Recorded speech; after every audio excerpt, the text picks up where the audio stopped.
বামফ্রন্টের বকলমে সিপিএম গদিতে এলো, তখন চিরকুটে চাকরি হতো। তারপরে তো গঙ্গা দিয়ে অনেক জল বয়ে গেল, অনেক কিছু পরিবর্তন হলো, এবং পরবর্তীকালে আমরা দেখলাম মেয়ের থেকে বয়সে ছোট এরকম বান্ধবী সহ পশ্চিমবঙ্গের ভীষণ ভারী মন্ত্রী অনুপ্রেরণা দেবীর দলের একটা সম্পদ ছিলেন, তিনি জেলে চলে গেলেন।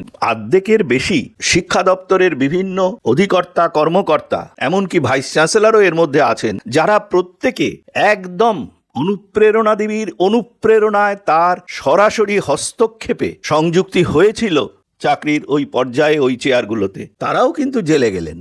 দলীয় নেতৃত্ব জেলে গেলেন, নেতৃত্বের ঘনিষ্ঠ মহিলাকে দলীয় এমপি বানিয়ে দেওয়া হলো। সমাজটাকে এভাবে নষ্ট করা হচ্ছে। ঘুষ দিয়ে চাকরি পাওয়ার কাণ্ডে মামলা চলছে, তখন একজন বিচারকের রায় দেওয়ার আগে তার একটি উক্তি, যে ক্লাস 8 পাস একজন শিক্ষক, তিনি নাকি ক্লাস 12-এর ক্লাসে পড়াচ্ছেন।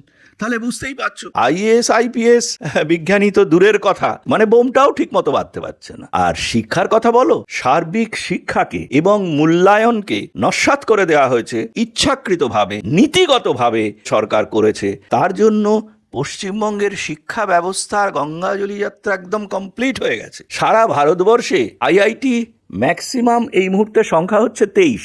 উনি নাকি 200টা পশ্চিমবঙ্গে বানিয়েছেন। এইমসের সমতুল্য অনেক হাসপাতাল নাকি তৈরি করে দিয়েছেন, কিন্তু সেখানে ইনফ্রাস্ট্রাকচার নেই। ইনফ্রাস্ট্রাকচার ব্যাপারটাই ওনার মাথায় ঢোকে না, কারণ উনি তো আইটিআই আর আইআইটির তফাৎ বোঝেন না, এবং ওনার অনুপ্রেরণায় অনুপ্রাণিত শিক্ষা দপ্তর। তাহলে শিক্ষাটা কি হচ্ছে ভেবে দেখো। উনি তো সর্ববিষয়ে বিশেষজ্ঞ না, সব জানতা। এর ফলে পশ্চিমবঙ্গের শিক্ষার প্রয়োজনীয়তাটা বোধ করা, সেটাই সাধারণ মানুষের কাছে নষ্ট হয়ে গেছে। এখানে তো শিক্ষা নেই, এখানে অশিক্ষা আর কুশিক্ষা।